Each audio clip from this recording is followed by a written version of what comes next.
Meus amigos, então, nós precisamos inicialmente tecer alguns comentários sobre esta figura do contrato administrativo. Na nossa lei paranaense 15.608, vocês podem observar ali, o legislador paranaense, assim como fez o legislador federal, trouxe expressamente na nossa lei do Paraná um conceito para contrato. Mas o conceito posto na lei paranaense, assim como na lei federal, para esta figura do contrato, é um conceito muito amplo, conforme vocês podem perceber.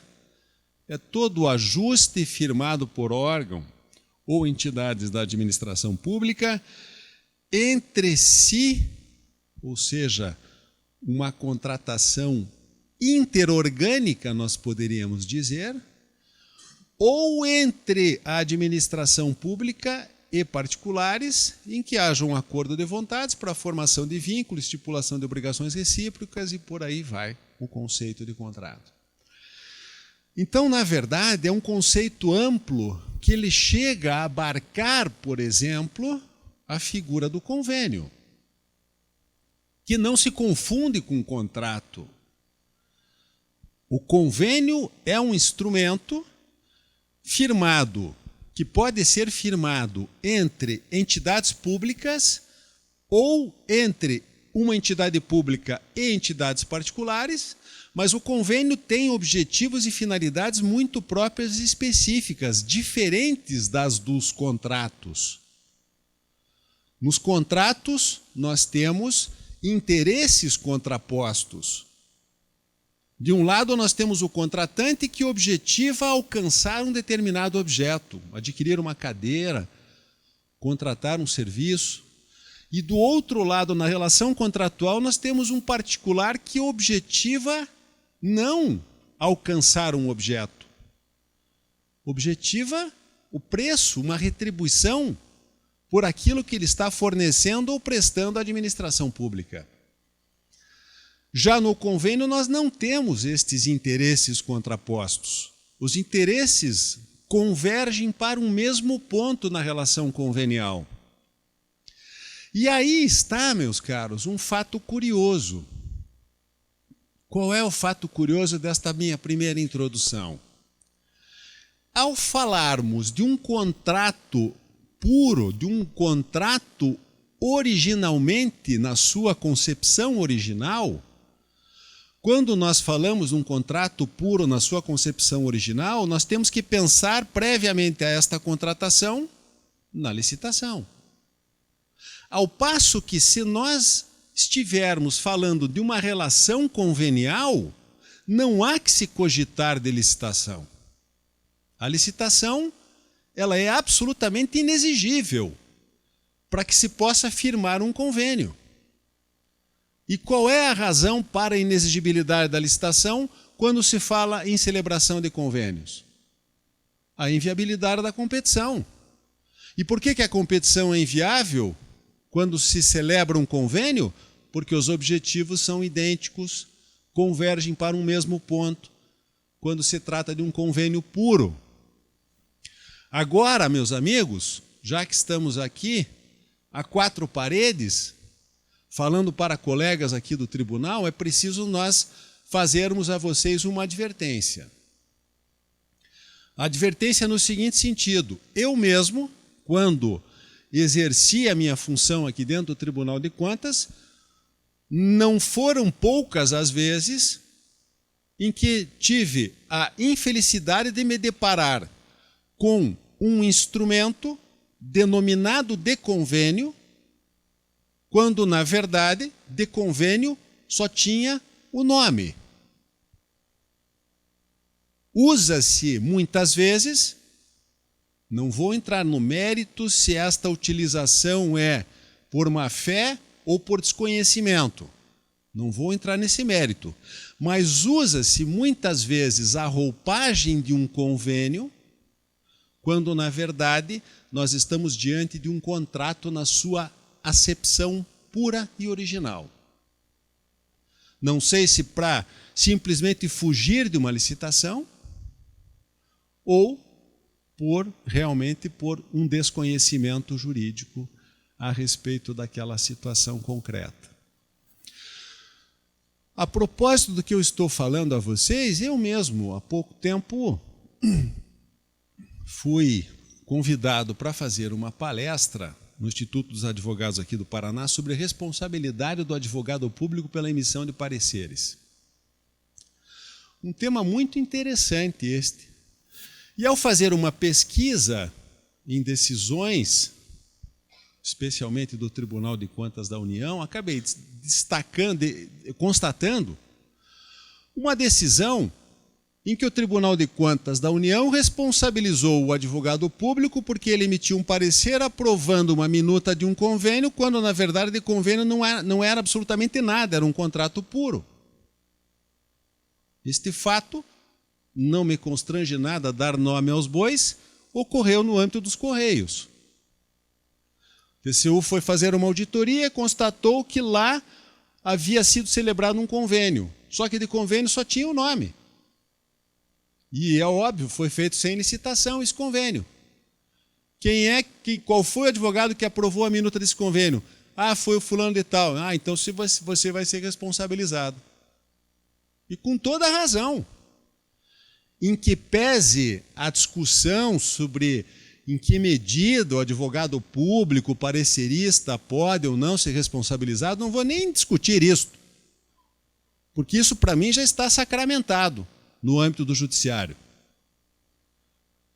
Não só o advogado público, mas como qualquer parecerista, só pode ser responsabilizado se constatado, se comprovado, melhor dizendo, que ele cometeu um erro crasso, um erro inexcusável, agiu com dolo ou má fé, ou culpa grave. Pronto.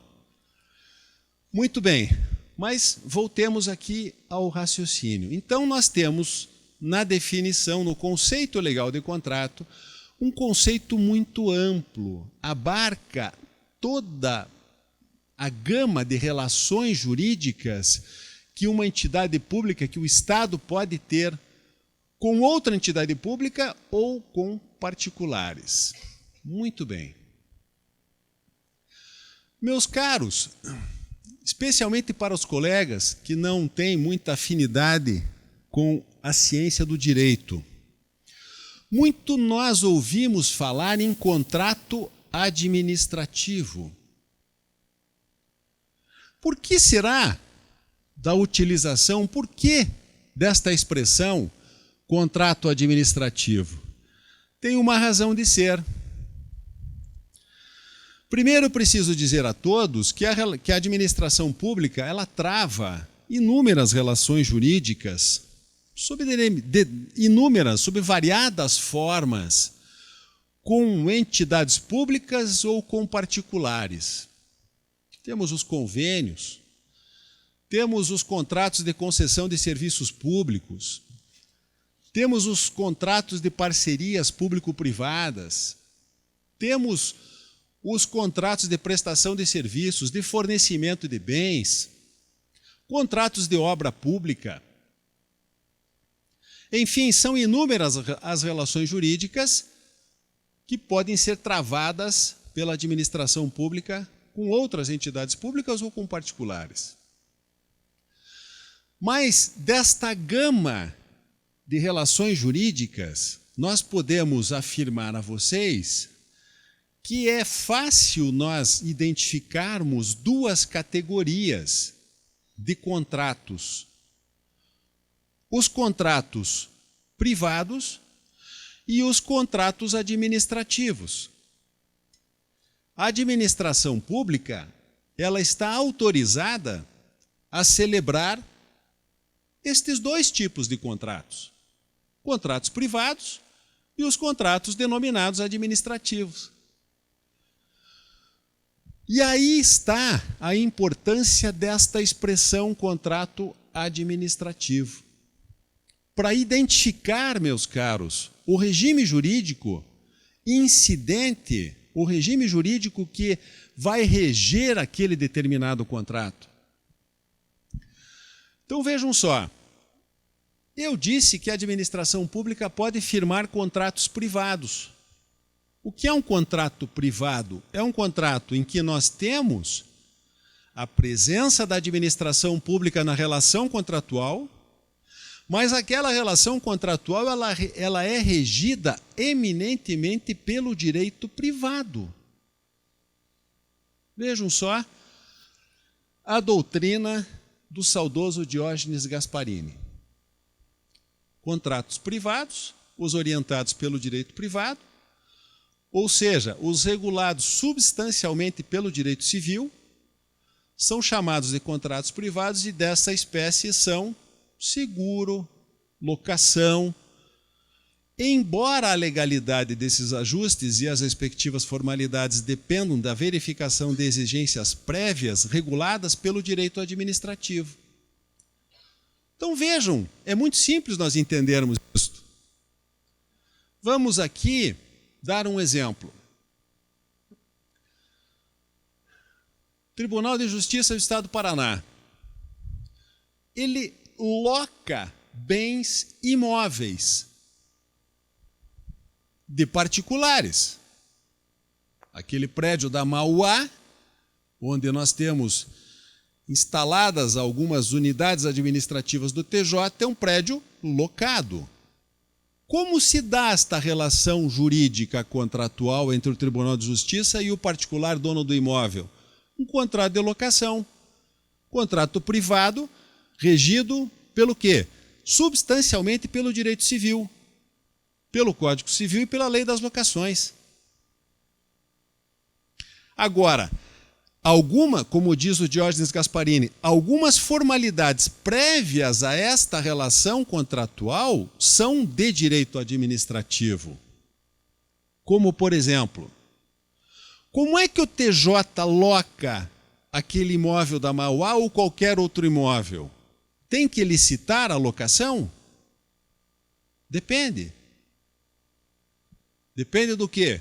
Da disposição da lei, artigo 24, lá da 8666, inciso 10, diz que é dispensável a licitação para aquisição ou locação de bem imóvel, desde que a escolha deste imóvel seja motivada pela localização do imóvel, pelas instalações, etc., etc., e que o preço de locação seja um preço de mercado.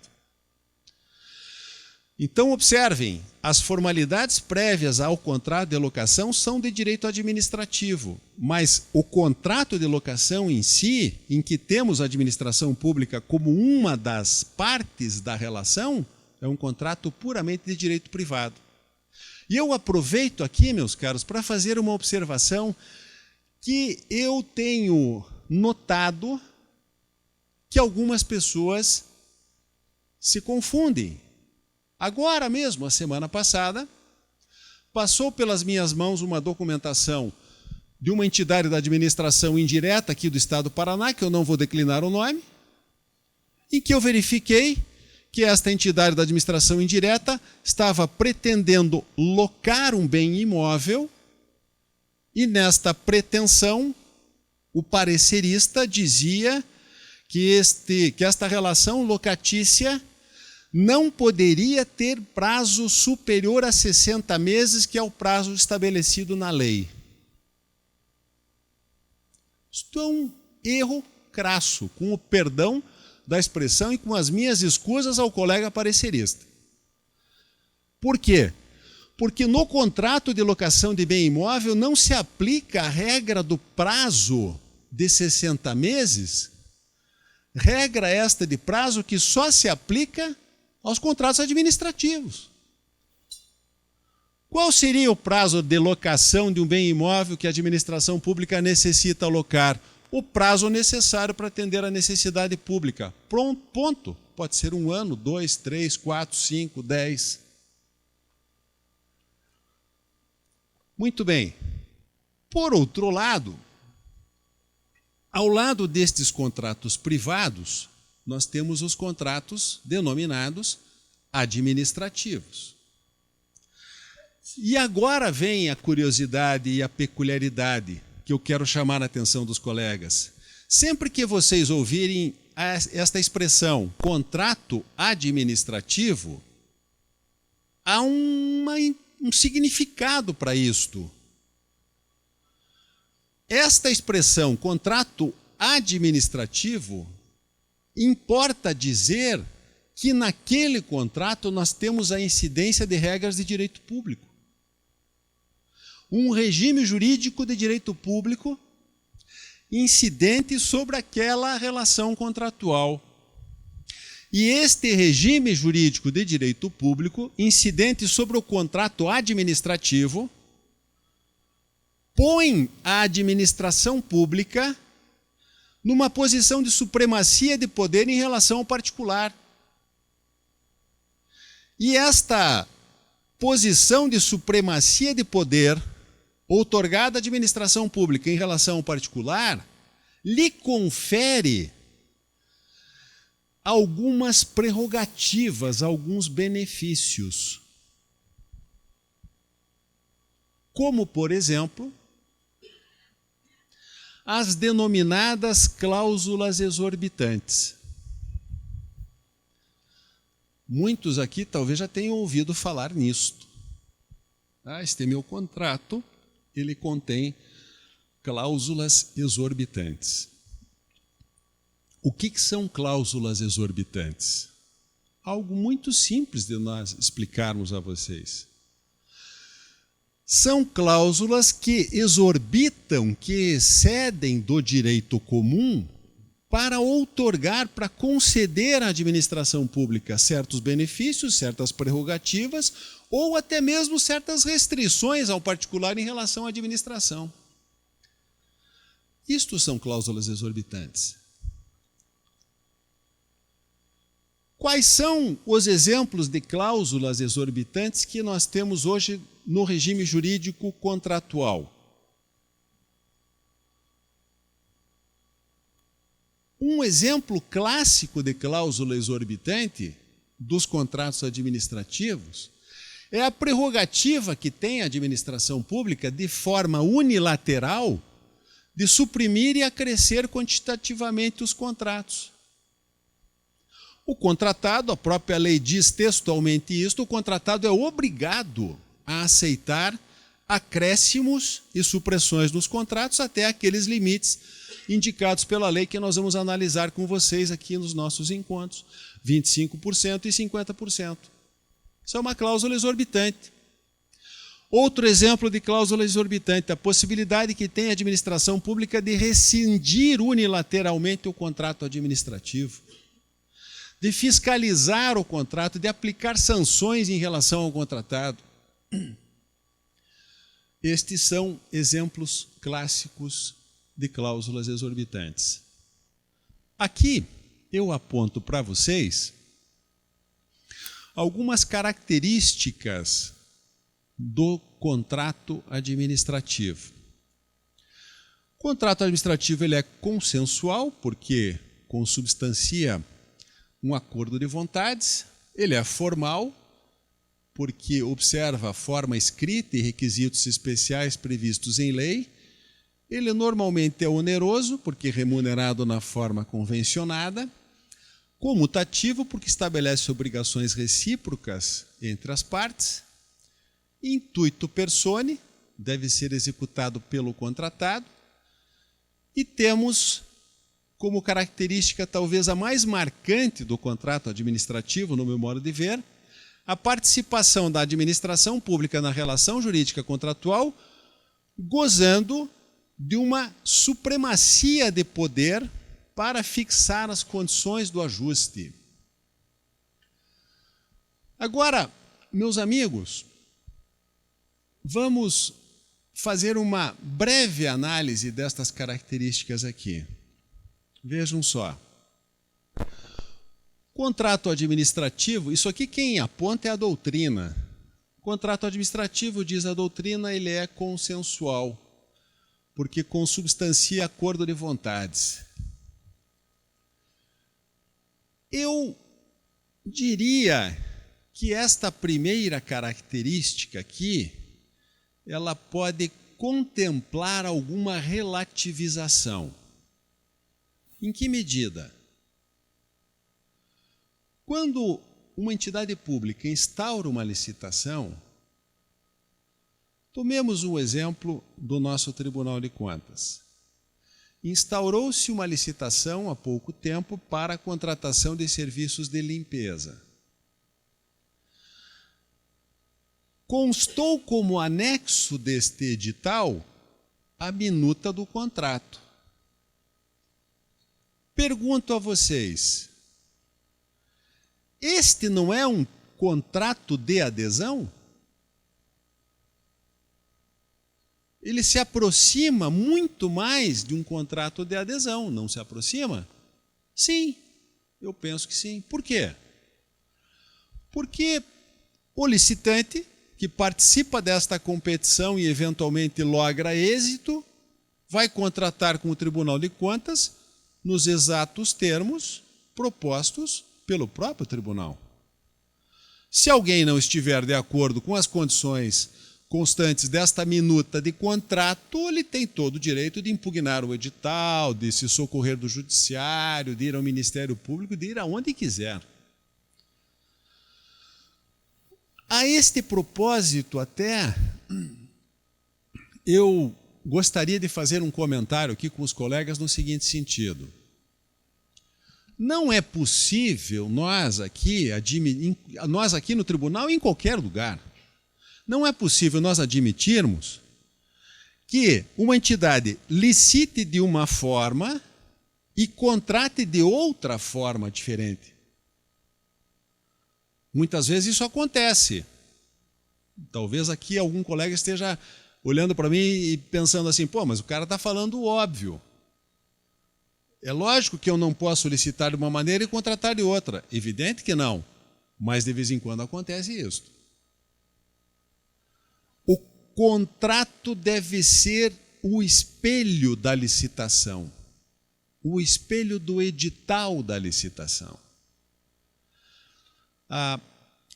A doutrina administrativista diz que o edital de uma licitação é a lei interna da licitação. Mas a professora Maria Silvia Zanella de Pietro, ela vai um pouco além e com muita propriedade ela diz assim, o edital da licitação é a lei interna da licitação e do futuro contrato. Então eu não posso licitar de uma maneira e contratar de outra. E aí nós temos uma série de discussões que poderíamos travar e vamos travar com vocês no momento oportuno, quando abordarmos as alterações dos contratos, alterações qualitativas, alterações quantitativas dos contratos. Mas, por enquanto, vamos nos ater a este primeiro raciocínio. O contrato administrativo, a meu juízo, ele se aproxima muito de um contrato de adesão, porque é a própria administração pública quem dita as regras do contrato. E aí eu poderia colocar a reflexão de todos o seguinte, ultimada a licitação, escolhido o vencedor, o que se agrega à minuta do contrato por ocasião da sua celebração? O que nós vamos completar na minuta daquele contrato que nós mesmos elaboramos para que ele possa ser celebrado? O nome das partes, o valor, eventualmente o objeto, vinculado à proposta vencedora, e só. O resto já está tudo, absolutamente tudo, previsto na minuta do contrato que nós mesmos fizemos. Ele é formal. Nós vamos analisar com vocês ainda nesta manhã esta questão. Os contratos observam a forma escrita e também algumas solenidades impostas pela lei. Oneroso, via de regra, os contratos administrativos estabelecem a remuneração na forma convencionada, comutativo, obrigações recíprocas entre as partes, e aqui eu gostaria de me ater também um pouquinho. O contrato é intuito personae. Ele é celebrado em razão da pessoa do vencedor da licitação. Nós não podemos licitar, escolher um vencedor e celebrar um contrato com pessoa diferente daquela. embora não esteja no programa que vamos abordar aqui com vocês nas nossas manhãs, mas é importante nós discutirmos com vocês, ainda que rapidamente, a questão da subcontratação. Eu estou aqui a afirmar que o contrato deve ser firmado em razão da pessoa do contratado, da pessoa do vencedor da licitação. Como ficaria neste cenário a questão da subcontratação? É possível ou não é possível? Em que medida ela é possível? Em primeiro lugar, a nossa lei paranaense, a nossa lei federal, ela é muito pobre ao tratar da questão da subcontratação. Extremamente pobre, eu diria. Existem lá 1 ou 2 artigos que falam de subcontratação. E esses artigos se resumem a dizer apenas e tão somente que a subcontratação é permitida desde que previamente autorizada pela administração e que tenha previsão no edital do certame. Mas não há, por exemplo, meus caros, um limite para que se possa cogitar de ocorrer uma subcontratação. Não há um limite legal fixado para a subcontratação. Como nós enfrentamos esse problema? Como raciocinar e como cogitar de uma possível subcontratação? O meu raciocínio parte da seguinte premissa. Na licitação, nós estamos autorizados a fixar exigências de habilitação. E uma das espécies de habilitação a ser exigida no edital é a qualificação técnica. A qualificação técnica, os engenheiros aqui presentes sabem muito melhor do que eu, ela pode ser qualificação técnico profissional e qualificação técnico operacional. Quando nós exigimos a qualificação técnica lá na licitação, nós temos também que, do objeto a ser licitado, escolher as parcelas técnicas, as parcelas de maior relevância técnica. Nós temos que, no objeto da licitação, escolher as parcelas de maior relevância técnica. Estas parcelas de maior relevância técnica é que serão objeto de análise da qualificação técnica dos licitantes.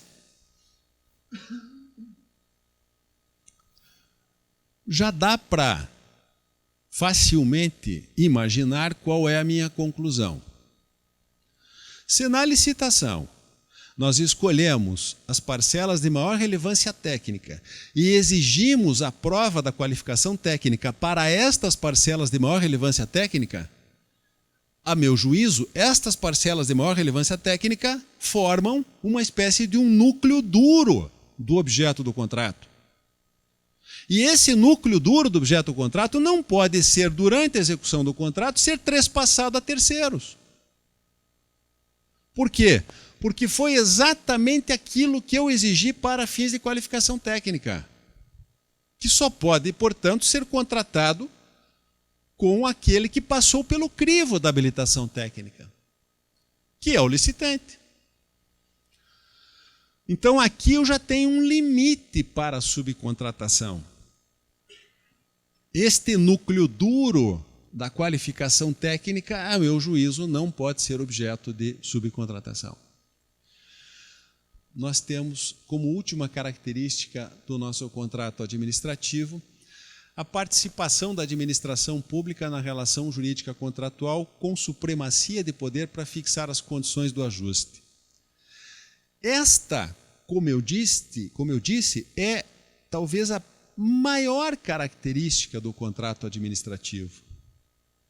É ela, a administração pública, quem diz como ela quer contratar, quando ela quer contratar, de que maneira ela quer contratar. Ela dita as regras do jogo. O que não ocorre no âmbito dos contratos privados da administração pública. Vejam, num contrato de locação de bem imóvel, que é regido pelo direito civil, pela lei das locações, o que é que prevalece neste contrato de direito privado? A autonomia da vontade. As partes convencionam qual será o valor do aluguel, por quanto tempo perdurará a relação locatícia, diferentemente de um contrato administrativo em que é a administração quem dita as regras do jogo.